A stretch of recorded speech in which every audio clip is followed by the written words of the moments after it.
ಉಡುಪಿ ಹಾಗೂ ಪಡುಬಿದ್ರಿಯಲ್ಲಿ ಮಳೆಯಿಂದ ಹಾನಿಗೆ ಒಳಗಾದ ಪ್ರದೇಶಗಳಿಗೆ ಜಿಲ್ಲಾ ಉಸ್ತುವಾರಿ ಸಚಿವೆ ಲಕ್ಷ್ಮೀ ಹೆಬ್ಬಾಳ್ಕರ್ ಭೇಟಿ ನೀಡಿ ಪರಿಶೀಲನೆ ನಡೆಸಿದರು. ಕಡಲ ತೀರಕ್ಕೆ ಭೇಟಿ ನೀಡಿ ಜಿಲ್ಲೆಯ ಪರಿಸ್ಥಿತಿಯನ್ನು ಅವಲೋಕಿಸಿದರು. ಕೃತಕ ನೆರೆಯಿಂದ ಸಂಕಷ್ಟಕ್ಕೆ ಒಳಗಾದ ಸ್ಥಳೀಯ ನಿವಾಸಿಗಳನ್ನ ಮೀನುಗಾರರನ್ನ ಭೇಟಿ ಮಾಡಿ ಕಷ್ಟಗಳನ್ನು ಆಲಿಸಿದರು. ಪಡುಬಿದ್ರಿಯಲ್ಲಿ ಮಾಧ್ಯಮಗಳೊಂದಿಗೆ ಮಾತನಾಡಿದ ಅವರು, ನಿನ್ನೆ ಬಜೆಟ್ ಇದ್ದ ಕಾರಣ ಉಡುಪಿಗೆ ಭೇಟಿ ನೀಡಲು ಸಾಧ್ಯವಾಗಿಲ್ಲ. ಜಿಲ್ಲಾಧಿಕಾರಿಗಳ ಜೊತೆ ಹಾಗೂ ಶಾಸಕರ ಜೊತೆ ನಿರಂತರ ಸಂಪರ್ಕದಲ್ಲಿ ಇದ್ದೇನೆ. ಜಿಲ್ಲೆಯಲ್ಲಿ 7 ಜನ ಮಳೆಗೆ ಸಾವನ್ನಪ್ಪಿದ್ದಾರೆ. ಕಡಲ ಕೊರೆತದಿಂದ ಸಾಕಷ್ಟು ಭೂಪ್ರದೇಶ ಹಾನಿಯಾಗಿದೆ.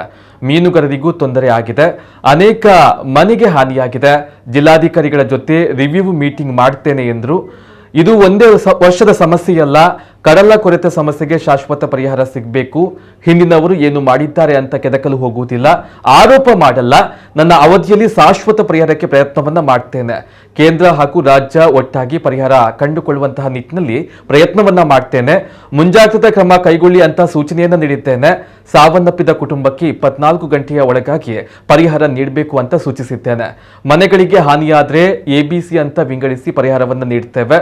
ಸಾವನ್ನಪ್ಪಿದವರ ಕುಟುಂಬಕ್ಕೆ 5 ಲಕ್ಷ ಪರಿಹಾರ 24 ಗಂಟೆಯ ಒಳಗಡೆ ನೀಡುತ್ತೇವೆ. ಜಿಲ್ಲೆಯಲ್ಲಿ ಒಟ್ಟು 7 ಮಂದಿ ಸಾವನ್ನಪ್ಪಿದ್ದು ಅವರ ಕುಟುಂಬಕ್ಕೆ ಹಣವನ್ನ ಹಾಕಿದ್ದೇವೆ.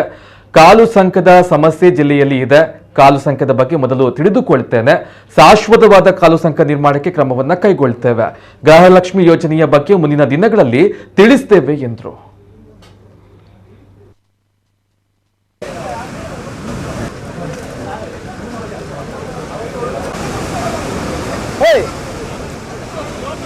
ಹೋಯ್ತು ಅವ್ರದ್ದು ಅದು ಸಿಮೆಂಟ್ ಇತ್ತು, ಅದರಲ್ಲಿ ಮೀನುಗಾರದ್ದು ಸಿಮೆಂಟ್ ಇತ್ತು, ಅದು ಕೂಡ ಒಂದು ಕಷ್ಟ ಆಯ್ತು ಅವ್ರಿಗೆ. ಅದು ಕೇಂದ್ರ ಪ್ರಸ್ತುತ ಯೋಜನೆ ಅಂತ 4 ವರ್ಷದಿಂದ ನಮ್ಮ ಜಿಲ್ಲೆಯಲ್ಲಿ ಬಾಕಿ ಉಂಟು.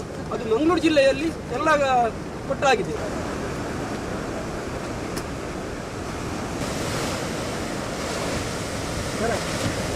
ಈಗ ಮೂಳೂರ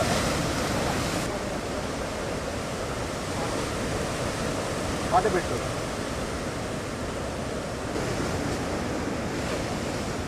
ಪಟ್ಟ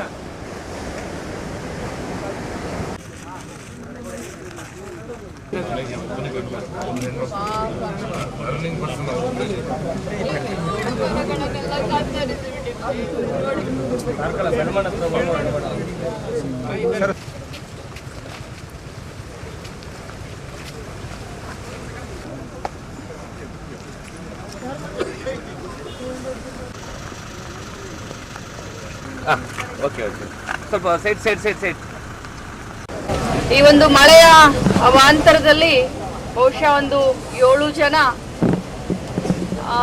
ಮೃತ ಜೀವಹಾನಿ ಆಗಿದೆ. ಕಡಲ ಕೊರೆತನೂ ಆಗಿದೆ. ಇವತ್ತು ಪಡುಬಿದ್ರೆಯಲ್ಲಿ ನಾವು ಸ್ವಂತ ಬಂದು ಇದನ್ನ ನೋಡಿದ್ದೀವಿ. ಆಸ್ತಿ ಪಾಸ್ತಿ ನಷ್ಟ ಆಗಿದೆ. ಮೀನುಗಾರರಿಗೆ ಬಹಳಷ್ಟು ತೊಂದರೆ ಆಗಿದೆ. ಅನೇಕ ಜನ ಮನೆಗಳನ್ನ ಕಳ್ಕೊಂಡಿದ್ದಾರೆ. ಸೊ ಅನೇಕ ಸಮಸ್ಯೆಗಳಿದೆ. ಇವತ್ತು ಮಧ್ಯಾಹ್ನ ಜಿಲ್ಲಾಡಳಿತ ಜೊತೆ ಮೀಟಿಂಗ್ ಕೂಡ ಇಟ್ಕೊಂಡಿದ್ದೀನಿ, ರಿವ್ಯೂ ಮೀಟಿಂಗ್ ಕೂಡ ಇಟ್ಕೊಂಡಿದ್ದೀನಿ. ಇದು ಬರೀ ಒಂದೇ ವರ್ಷದ ಸಮಸ್ಯೆ ಅಲ್ಲ, ಪ್ರತಿ ವರ್ಷದ ಸಮಸ್ಯೆ. ಈ ಸಮಸ್ಯೆಗೆ ಶಾಶ್ವತವಾದಂಥ ಪರಿಹಾರ ಸಿಕ್ಕಬೇಕು. ಆ ನಿಟ್ಟಿನಲ್ಲಿ ಹಿಂದಿನವರು ಏನು ಮಾಡಿದ್ದಾರೆ ಅಂತ ಅದನ್ನು ನಾನು ಕೆದ್ಕೋಕೆ ಹೋಗೋದಿಲ್ಲ ಅಥವಾ ಆರೋಪ ಮಾಡಲಿಕ್ಕೆ ಹೋಗೋದಿಲ್ಲ. ಬಟ್ ನನ್ನ ಅವಧಿಯಲ್ಲಿ ಅದಕ್ಕೆ ಒಂದು ಶಾಶ್ವತ ಪರಿಹಾರವನ್ನು ಕಂಡು ಹಿಡಿಯೋದಕ್ಕೆ ಅದು ಕೇಂದ್ರ ಸರ್ಕಾರದ ವತಿಯಿಂದ ಮತ್ತು ರಾಜ್ಯ ಸರ್ಕಾರ ಅಥವಾ ಎರಡೂ ಸರ್ಕಾರ ಕೊಲಾಬ್ರೇಷನ್ ವತಿಯಿಂದ ಏನಾದರೂ ಈ ಒಂದು ಕಡಲ ಕೊರೆತಕ್ಕೆ ಶಾಶ್ವತವಾದಂಥ ಒಂದು ಪರಿಹಾರವನ್ನು ಕಂಡುಕೊಳ್ಳುವ ನಿಟ್ಟಿನಲ್ಲಿ ನಾನು ಕೆಲಸವನ್ನು ಮಾಡ್ತೀನಿ. ಮತ್ತು ನಾನು ಜಿಲ್ಲಾಧಿಕಾರಿಗಳಿಗೆ ಮತ್ತು SP ಅವರಿಗೆ ನಾನು ಫೋನ್ನಲ್ಲಿ ಸಂಪರ್ಕದಲ್ಲಿದ್ದಾಗ ಯಾವುದೇ ಜೀವಹಾನಿ ಆಗದ ಹಾಗೆ ಮುಂಜಾಗ್ರತೆಯನ್ನು ವಹಿಸ್ಕೊಳ್ಳಿ ಅಂತ ನಾನು ಹೇಳ್ತಾ ಇದ್ದೆ. ಆದರೂ ಕೂಡ ಜೀವಹಾನಿ ಆಗಿದೆ. 24 ಗಂಟೆ ಒಳಗಡೆ ಸರ್ಕಾರದಿಂದ ಸಿಕ್ಕುವಂಥ ಪರಿಹಾರವನ್ನು ತಾವು ಕೊಡಬೇಕು. 5 ಲಕ್ಷ ರೂಪಾಯಿ ಏನು ನಾವು ಸರ್ಕಾರದಿಂದ ಈ ರೀತಿಯಾದಂಥ ಜೀವಹಾನಿಗೆ ಕೊಡ್ತಾ ಇದ್ವಿ, ಘೋಷಣೆ ಮಾಡಿದ್ದೀವಿ. ಅದು ಸಿಕ್ಕಬೇಕು ಅಂತ ನಾನು ಆಗಲೇ ನಾನು ಸೂಚನೆಯನ್ನು ಕೊಟ್ಟಿದ್ದೇನೆ.